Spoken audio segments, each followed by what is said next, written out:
I'm not here yet.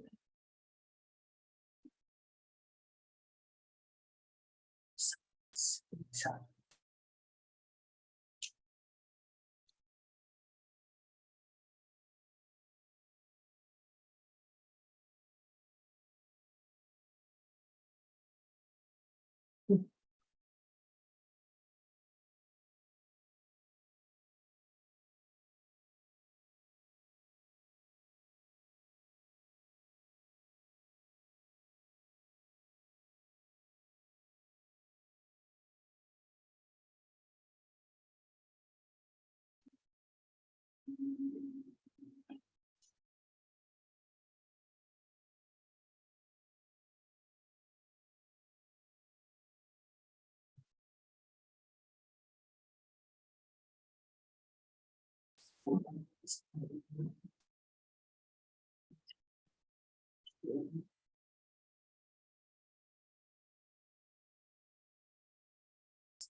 But everybody shows up.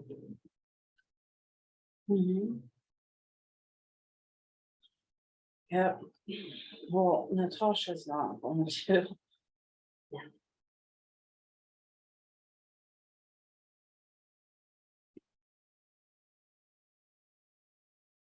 The only thing not on this agenda is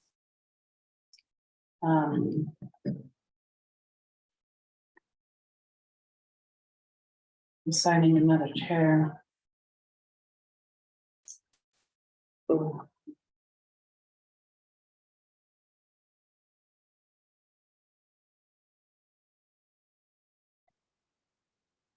I didn't print the agenda.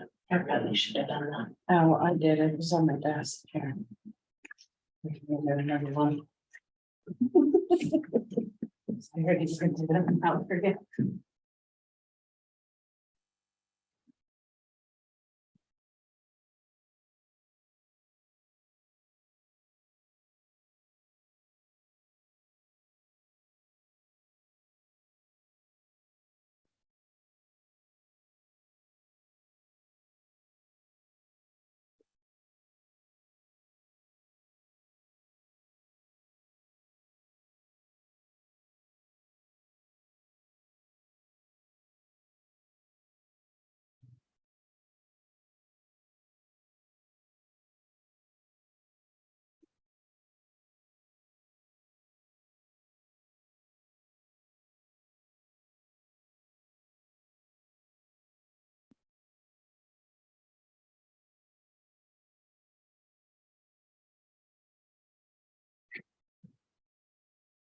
Got at least a quorum. Yes.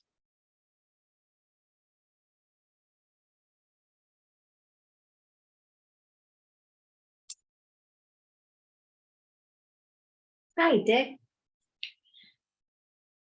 Oh, you are muted.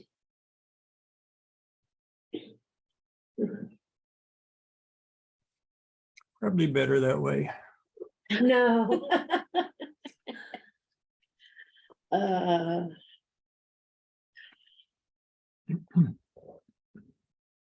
So the further I went, the longer it took.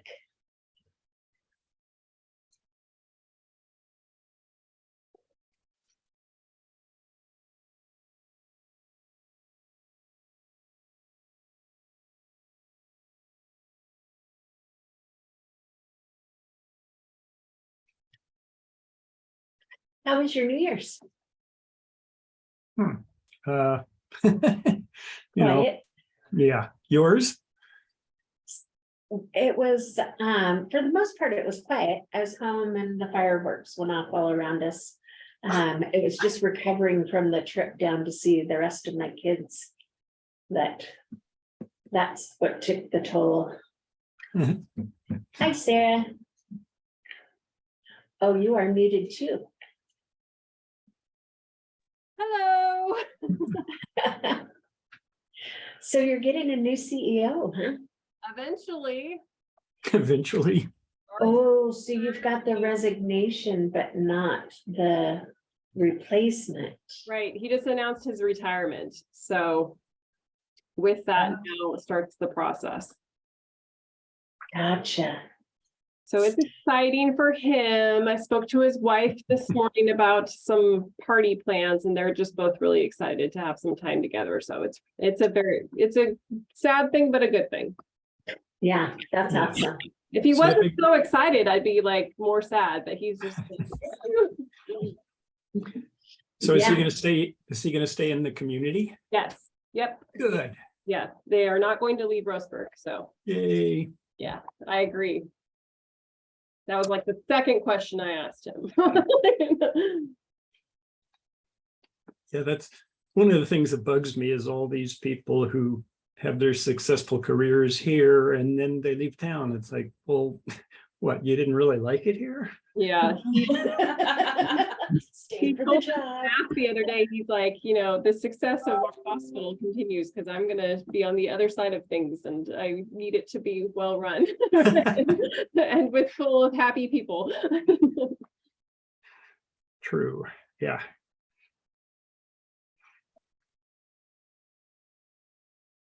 So we're still waiting for Toby. Would Toby give us a form?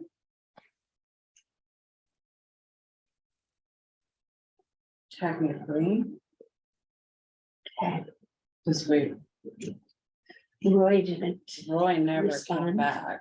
Okay. We're, at this point, we need one more to have a quorum.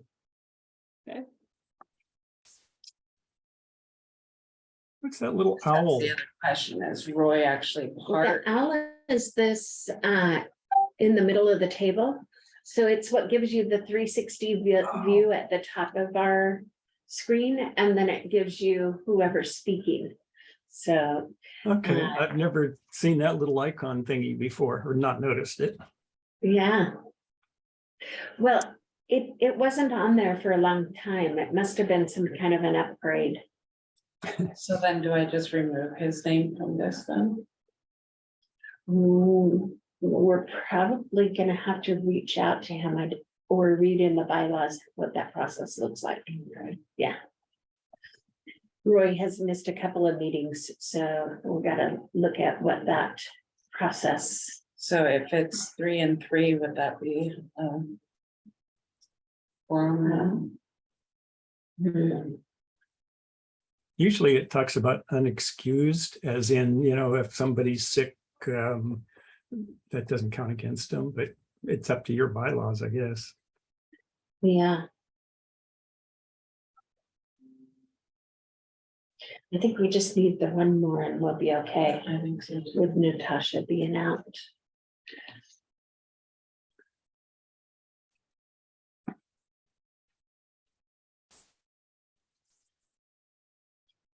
Should I call Toby?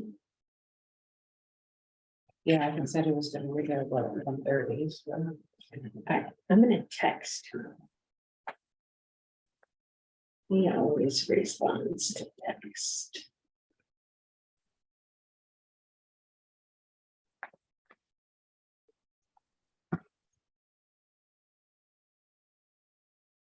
Okay, ta-da. Never mind. On cue. Uh-huh. I'm just pulling up your email here too. He's here. Ta-da! Hi, Toby. Oh, you're unmuted. You're good. Oh, can you hear us? Okay, Can you talk? Hello? there we go. Yay. Yeah, Thought maybe sorry, I'm a bit under the weather this morning and not feeling very good. Uh-oh. Okay. Well, we will try to get through this as quick as possible. So Natasha is your chair, and I don't believe that we ever elected a vice chair, or did we? I don't know. No, Okay. So the bylaws do say that at the beginning of the year that we would elect another chair. So I don't know if you want to do that at this meeting or. And because we didn't think of it to put it on the agenda. I know that there are two of you that are not volunteering to be chair. Yeah, we ought to wait till we have more people Everybody back. here. Yeah, Okay, I agree. all right. So if you don't mind, if it, I would go ahead and just move through the agenda. Okay, so we have minutes. Did we send minutes? Yes. Okay, I did it. minutes from our last meeting. Did everybody get a chance to review them? a chance, yes. I sent it the last time. before Oh, we you- canceled. Sarah must be muted again. No, not muted. I'm just looking through my emails. There you are. Okay, There we go.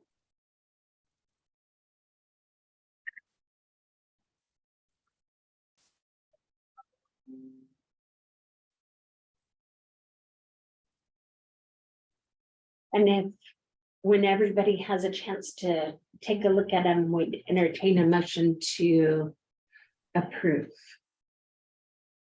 I move we accept the minutes as As written? presented. Approve the minutes as written. I'll second. Awesome. All right, so, as we left our last meeting, We so need our to next. vote. No. Oh, vote. Vote. All those In in favor, favor? Yes, yes. 1, 2, 3. All right. Thanks for keeping me in line there. So I was ready to just jump in. Yep. So number 3 on our agenda is the recommendation for the funding allocation for the STIF payroll-based funding. And that's where we left off at our last meeting, because I had, and yes, if that one will actually, if we, yes, that one works. That's gonna work best. So, I went, okay, so first, can everybody see the spreadsheet on the screen? Okay, all right. So what I did is I went back and started from square one with the funding. The funding numbers that I had originally used were the ones that we use for the NTD report. And so we pull all the admin in and split it out in between the various different departments, and everything is a much bigger number in that report because it all has to be allocated based on the service that we provide, and so it all gets split into those 3 services. So the numbers that I was using were very inflated. They weren't the appropriate numbers for this type of funding. And so what I did is I went back and I started over and I got those the numbers for the miles and the hours related costs for all 3 different modes, the fixed route, the paratransit, and demand response. I provided the backup information for you just so you can see where the numbers came from. But for a lot of it, it's just backup. So if we go through project by project, And we start with project number 1, the fixed route. What they require us to do is split that out into tasks. And my initial thought was that we were going to be able to fund everything and add the 20% projects on top of that. So that's where I started. And then I got down to the bottom and totaled the numbers and went, "Ugh, that's not going to work." So as you recall, we have a total of $3,442,600 to allocate in projected funding. In addition, we're asked to allocate an additional 20%, which is $688,520. So for just the project number 1, we did the 2 years for 23-24 and 24-25. And that initial total was $3,353,000 or $353,337. And then looking, you know what, there's a little more explanation I need to go into that. So task number 2, the Roseburg route. What I did there is the 5311 allocation that we had done in our previous meeting.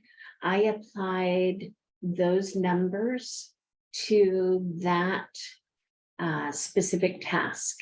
It is easier to assign it to one task than to allocate it out to each task and then have to come up with another calculation.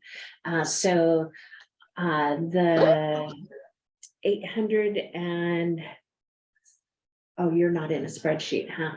No. Okay, that's okay. So the I have to look. I can't just spit a number out. Sorry.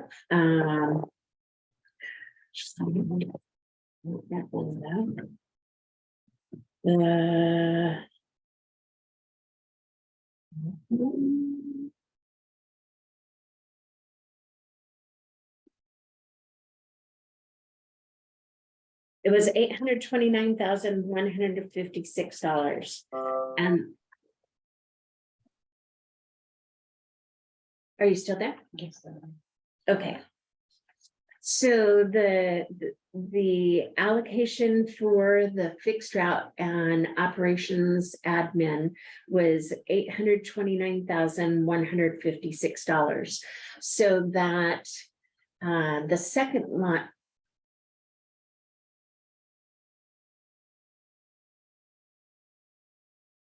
Oh, I apologize. That $829,156 is reduced out of the Roseburg route. And so that's why that number is so low. It was actually about 1.2 million for the 2 years. So each one of these tasks, 2 through 6, they were projects in the original STIF funding that we could only use to improve service. So what we did with the Roseburg route is we added more early morning service and more late evening service. And so we expanded that route, the hours. We added the Saturday service as a project. The Sutherlin route and Winston route were previously commuter service, where they only had about 3 runs in the morning and about 3 runs in the afternoon. Those were also improved to hourly service through the original STIF funding. The South County route is we have not changed it, but that one has typically been, because of the number of miles that we cover, the most expensive route that we have. So we did all of these expansions of these routes to improve the service as required by this funding source originally for the first 2 years. We had also allocated funding for task number 7, the Lifeline route, to re-implement it. We're waiting for a bus, and that route is ready to go back into place, but we don't have the bus to put it there yet, but we should in the next 2 months. And then the South County Collector, task number 8, the YMC Collector, task number 9, and those were both allocated funding to get them started, which then rolled over into the current biennium that we have.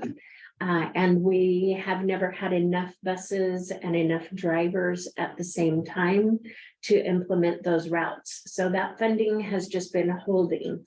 And honestly, it's the buffer that we've had to be able to have the startup and continue service throughout this last 2 years since we took over the fixed route and dial ride services from the providers, UCAN and the other dial ride providers.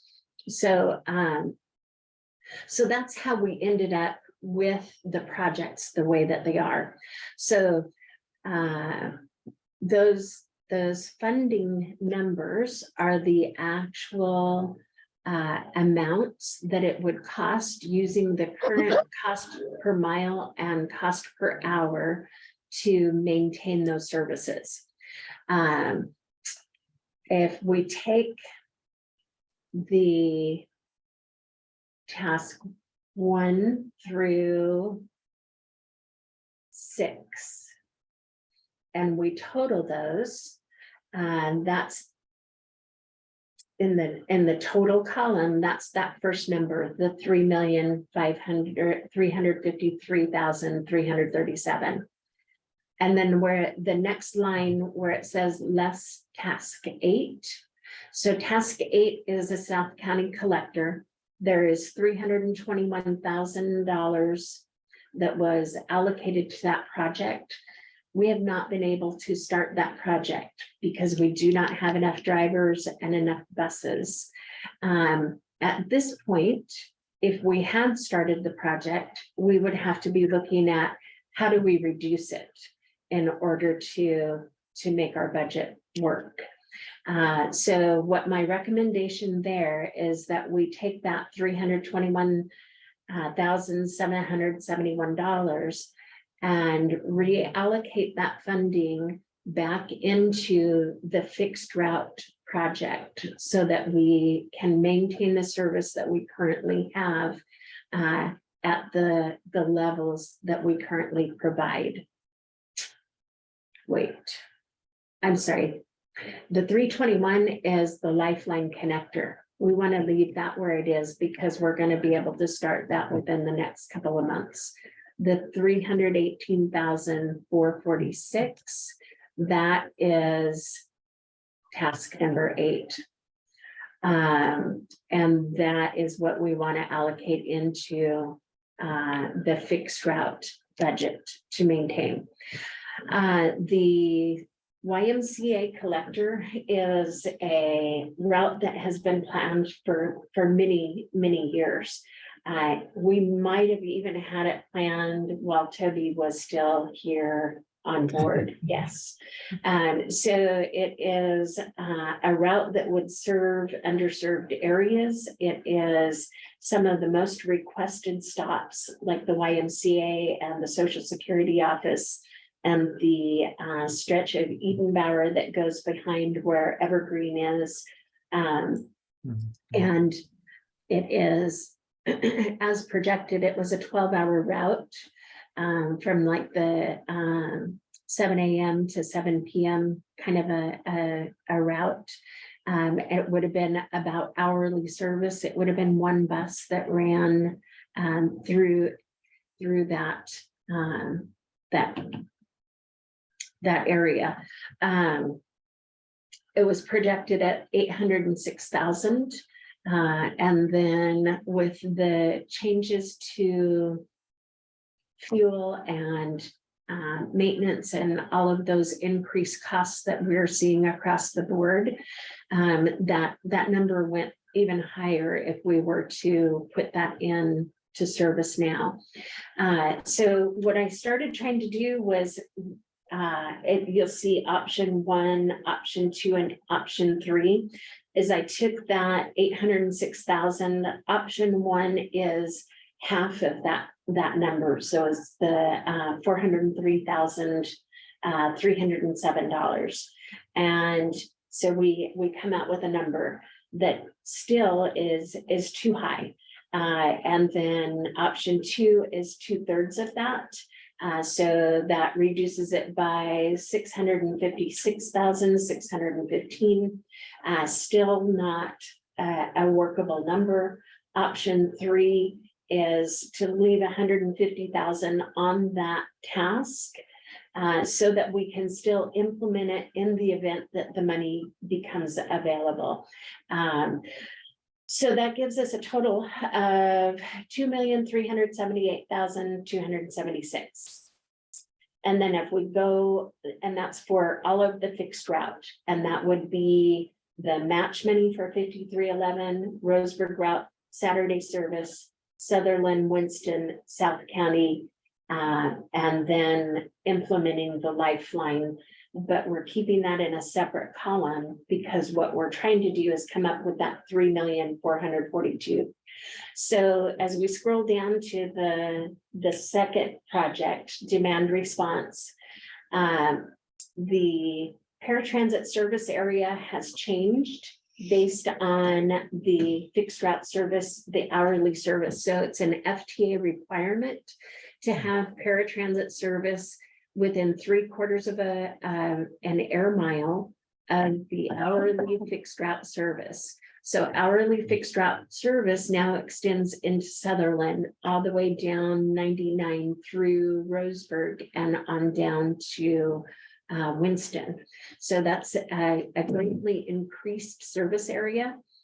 So what we have done this last year is we have been moving the drivers that came over to drive Dial-A-Ride into the paratransit service area. And then we've been trying to schedule all of the Dial-A-Ride rides onto our service providers, which are Mercy Express and City of Reedsport. So the number that is on task 2 is a number that represents 2 full-time employees that were previously paratransit, but that's an accurate number. As I was going through working on the demand response numbers, it was really difficult to see whether or not, I mean, I know those are the actual expenditures, but it's hard to see whether or not there was another service that wasn't completely pulled out of there. So I took the numbers that we know, and those are what we're going to use. So we need 4 full-time paratransit drivers, and that multiplies out to the 580,000 for the 2 years. And then for Dial-A-Ride, we really only need 2. And a lot of times that's a part-time number because we're just trying to fill in the gaps where we have rides that we're not able to schedule with Mercy Express and City of Reedsport. So the number, the 869,460 is less than what we actually spent on the paratransit and demand response for this last year. So that's the number I came up with to work with. And I feel like that's a good number. I had the task number 3 for dial-a-ride contracts reserve. As I feel like we need to have a reserve available in the event that there is maybe Mercy Express is able to expand further than we had originally anticipated. And we want to be able to make sure that we can cover all of those costs. That number was higher originally, and I had to pare it down as I went through this process. So then for project number 3, our admin expense, which there is an admin actual expense, but we don't have to go there. But it's for your reference. It was 503,000 for the last year for 21-22.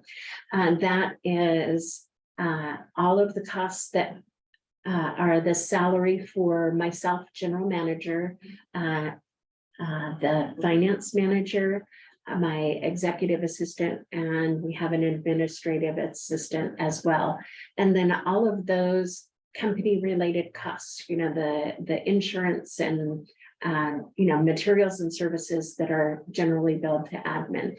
So 503,000 was an actual number. And we are funding admin strictly with STIF through this process. But we were not able to put that full amount in there because there's just not enough money to do it. So the number that I put in there is for the 700,000, with the 100,000 that was left to reallocate. It was money that was intended to cover anything on our transit master plan and coordinated plan that was not covered by the TGM grant. And as it turned out, the TGM grant covered all but I think it was $960 of those 2 plans. So we have 100,000 to reallocate. So we want to put that in to admin. What that means for us is we're going to have to come up with another $200,000 minimum to cover admin expenses for this next 2 years. For the capital vehicle match, we have a lot of vehicles on order right now. I believe the number is 11, and we have enough match to cover all of those grants. I wanted to put money in to create or continue with the reserve funding so that when the grants come along and we're able to get a vehicle replacement, we can do that. Doing that through this process it's just not feasible. And I'll show you as we go through the rest of it why I've had to pull that back. We will have some rollover that will come back through into the same project as we move forward for the vehicles that haven't come in yet. The capital project contingency, I honestly feel that number needs to be 500,000. There's just no way to do it with the funding that's available. The shelter purchase, I wanted to put at least 25,000 in there to add to the current 25,000 that we have. And there again, we're just not able to do that. So as we go a little bit, well, can you go back up to the top? So if you'll see the last 3 or 4 columns, actually, we start at the top and you see version number 1, 2, 3, and 4, and 688,520 is 20% of the 3,442,600. And so version 1 was just me going down thinking, okay, well, this is a good number. This is a good number. We can add this, this will work. And then I came up with total numbers and realized, yeah, that's not going to work. So version number 2, I took 20% of the total fixed route, that number is the 526,316. And then if you scroll down a little bit further, the 20% of the demand response, so that's 173,892, and 20% of the 200,000 on the capital project contingency, and then okay, so that total comes to 740,208. So that number is greater than what we have to allocate also. So we did 20 and 30 or I'm sorry, 20%. Can you go back up? 20% of option 2. So taking that 20% of the 2,497,000 instead of the 2,631,000.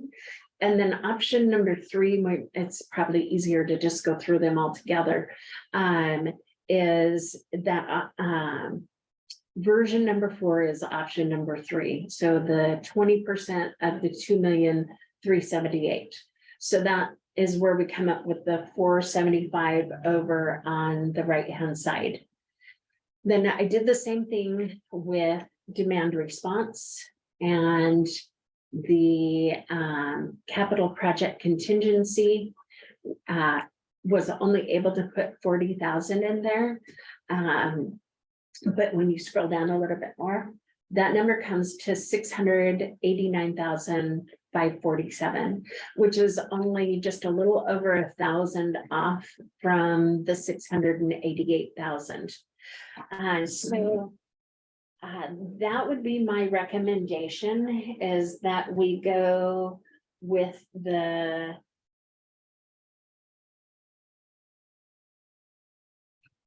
hold on, let me look. Oh, so option number 3, can you scroll a little bit further so we can see the other page? There we go. So option number 3, it is the one that reduces the task number 9 to 150,000 remaining for the Roseburg route collector that would hit the Social Security office. That total is 4,147,000. The allocation is 3,442,000. So the difference is 705,000. So the 20% of making up the difference for those projects is really the only option that we have. As I put each one out, there's something that still feels slightly off about this as well. The difference is 1,027. And then the 20% is, okay, yes. So the 20% would be the difference. The 20% of the projects would be the difference of what our total project cost was, plus 20%. So that, I'm sure that I made that convoluted enough that there are questions. Would anybody like to ask questions? I can't see them. Can you make it to where I can see them? Oh, there we go. Yes.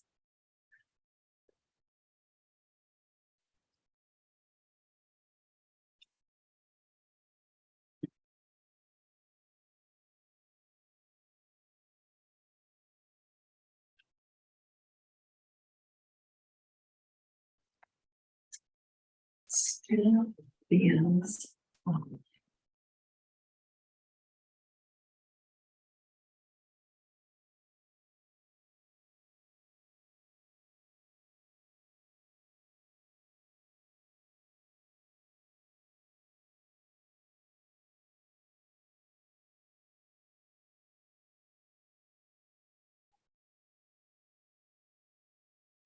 So,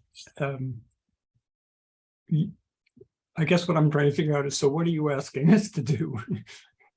So, I can make a recommendation to you, but I'm actually required to get a recommendation from you to take to the board.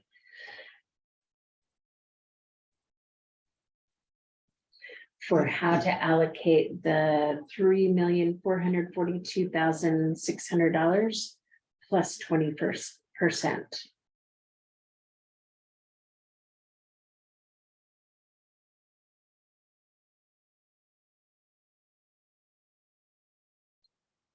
And there's just no easy way to do it. It seemed like a lot of money once upon a time. It is a lot of money. Yeah, well, and then the costs have gone through the roof.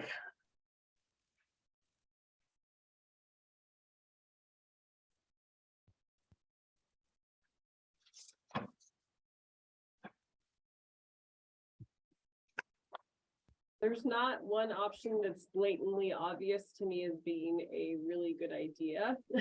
So share your opinion. I'm open to it. I mean, option 2 looks like it's kind of the middle ground for what it is, but I mean, I'm interested in your opinion.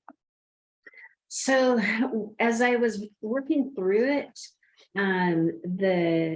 pretty much the only option that is available and not reduce service is to start moving forward with the recommendation of the projects that are on the list in the right-hand column, using the full allocation and the 20% to fund these projects.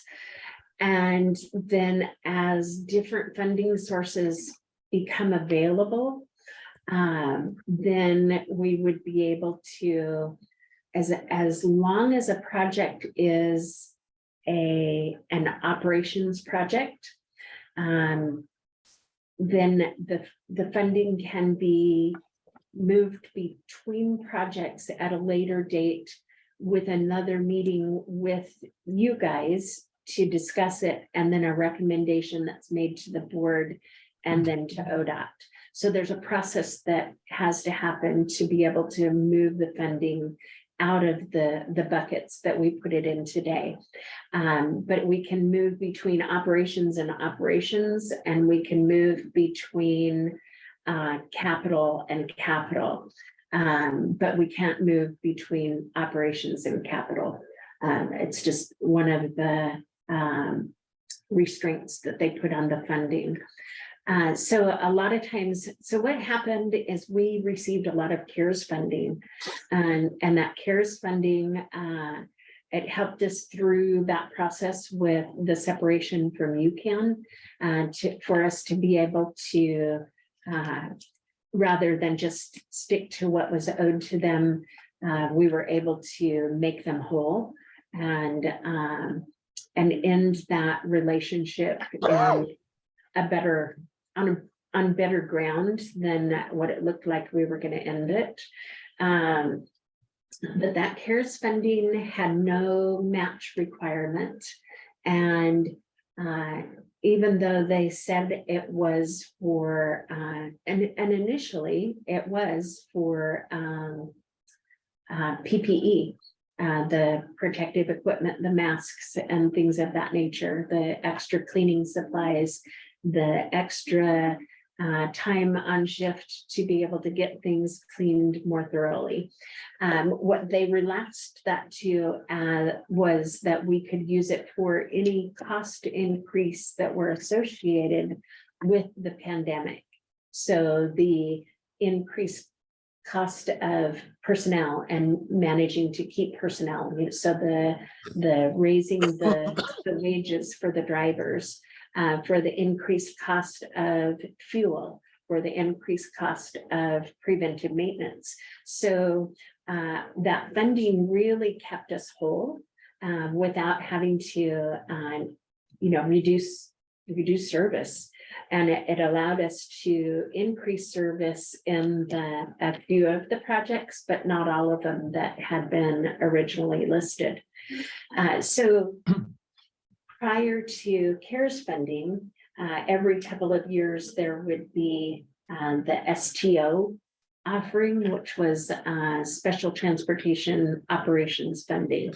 And so what we're hoping is that moving forward, there will be another funding source that they provide.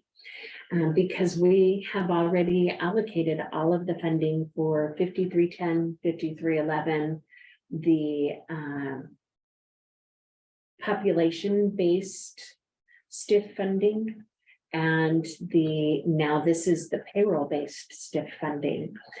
So unless they come forward with another funding source, we would have to look at the possibility of maybe cutting some of our fixed route services, find the ones that are the least used.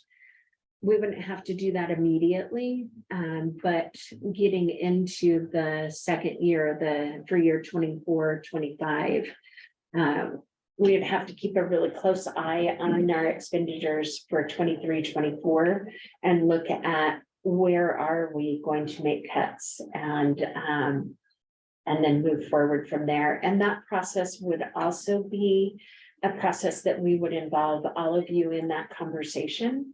It would be public meetings, and we would have to get the public input as well.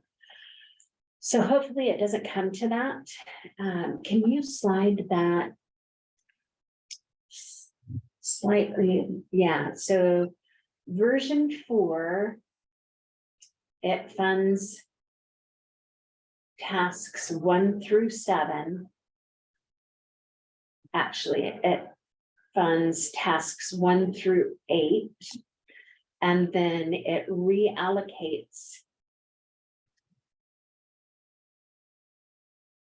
It funds 1 through 7.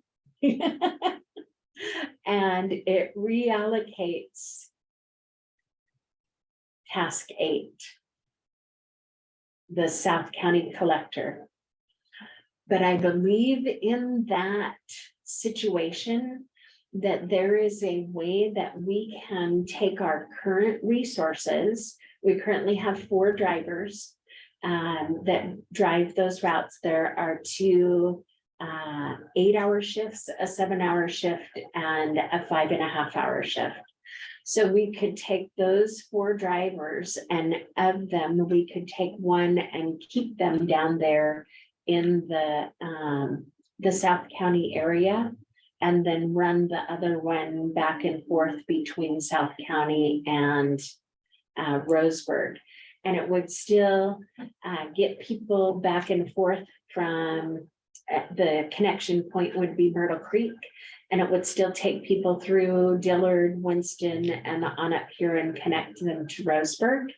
And it wouldn't require, say, somebody that, well, it would allow the collector then to just run in Myrtle Creek, Tri-City, Riddle, Canyonville, and then have dial-a-ride service be able to feed into the route as well. So there is a way to do it.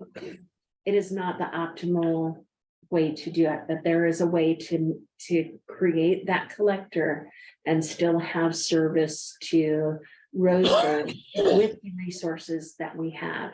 And that's why the recommendation is to reallocate that funding back into the fixed route, so we'd have a little bit of leeway to be able to do that as well.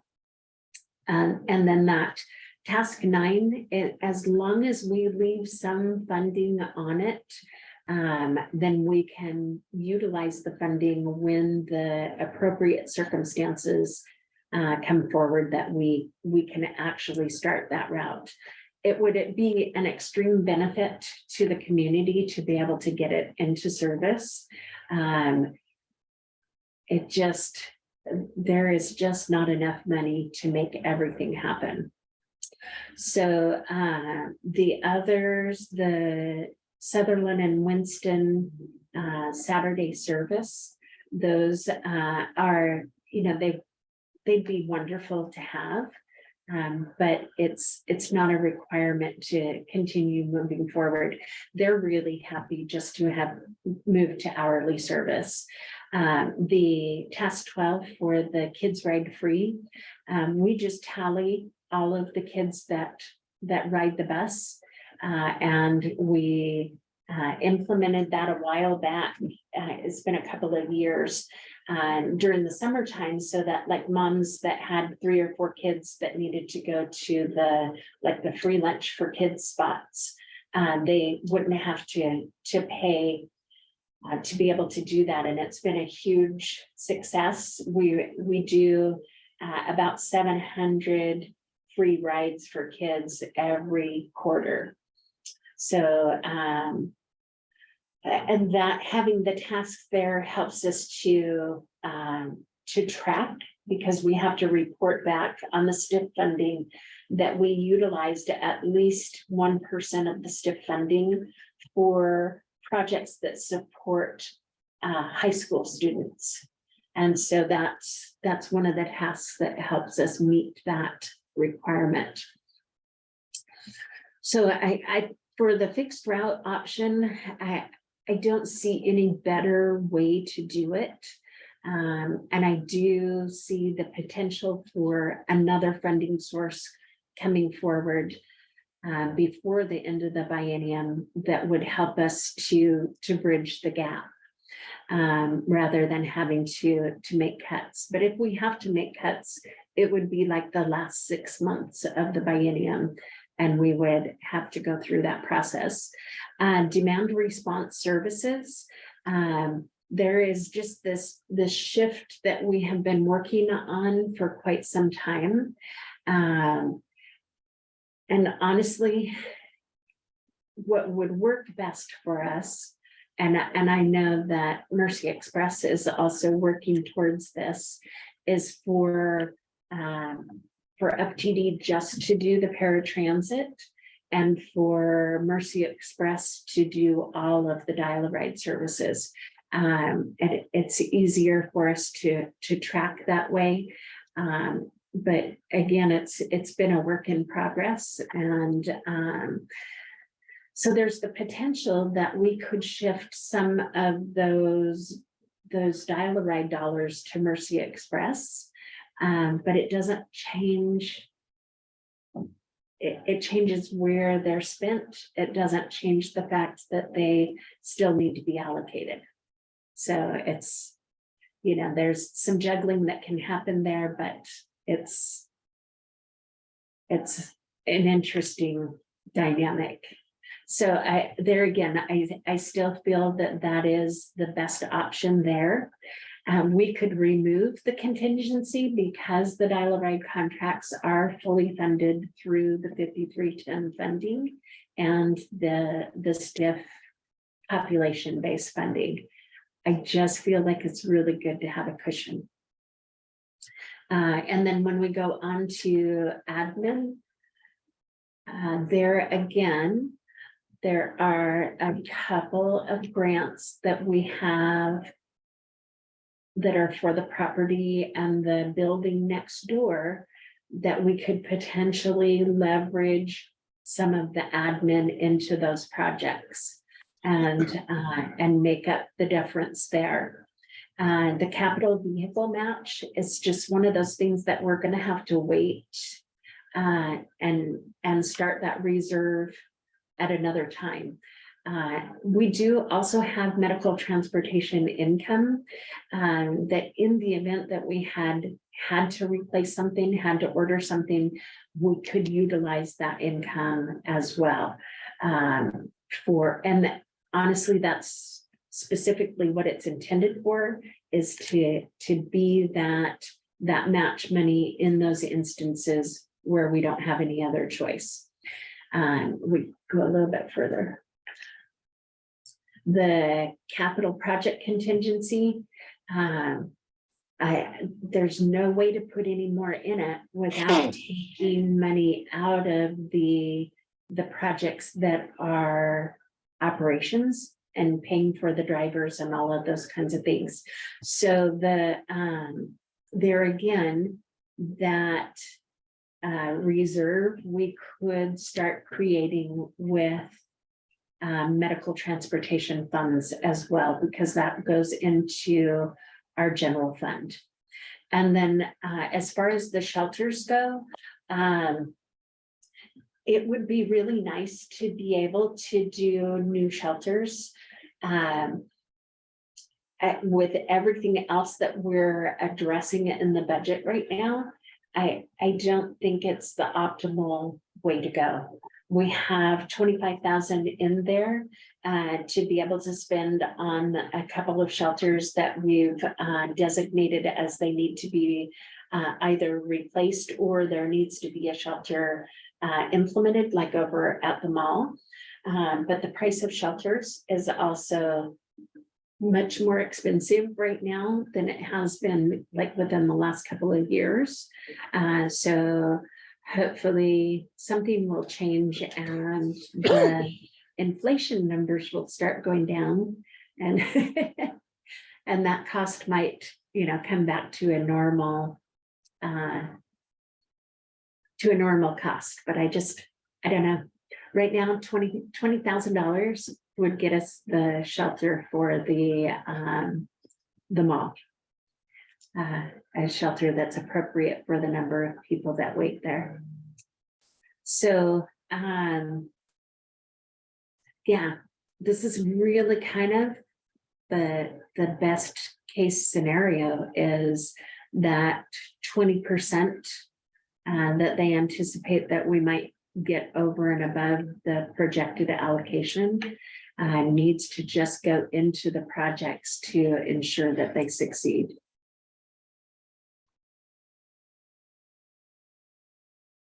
Well, my foggy little brain, sorry, so version 4 is the way we should go, I think. Yeah. I would move we recommend version 4 to the board, or to Cheryl. I second. Discussion, Dick? No, if it works out, I'm happy. Me too. I'll keep you Yeah. posted. Oh, so we need a vote. Aye. Awesome. And none opposed. All right. I appreciate your patience and ability to be flexible to let me go back and re-crunch these numbers when I at the last moment realized what I had done. And then I didn't take my computer with me over vacation. So Good. that was, That's good. yeah. It was a good thing, except I typically do at least an hour or two a day, even when I'm on vacation, like before I go to bed or when I first get up in the morning and nobody else is awake. So I was getting on toward panic mode by the time everything finished. Yeah. So I guess then if that, we don't have anyone for public comment. So with no public comment, do we want to set a date for the next meeting now, or do we want to wait until there is information that has been provided about, we have a number of projects out there, the STIF discretionary recommendations that we're making for the 3 projects that we looked at last time. And then I think that's it. But when we have project updates and know more, then we could schedule another meeting at that point. So we'd be looking at probably springtime, late March or early April. And so what I'll do is I'll reach out with a doodle poll for you at that time, and we'll put the nomination and selection of a chair and vice chair on that meeting. And Sounds good. you'll check out what's going on with Roy. Yes, we'll check in with Roy. Hope he's okay. Me too. This is the 3 meetings now. And typically he shows up to our board meetings or logs in online as well. And it's been a couple of months. So we'll have to take a look, see. We'll reach out. Good. All right. Anything else? All right, so then I guess we are adjourned at 2:25, 2:26. Okay, All right, thank you, everyone. Yep. Thanks. Bye. Bye.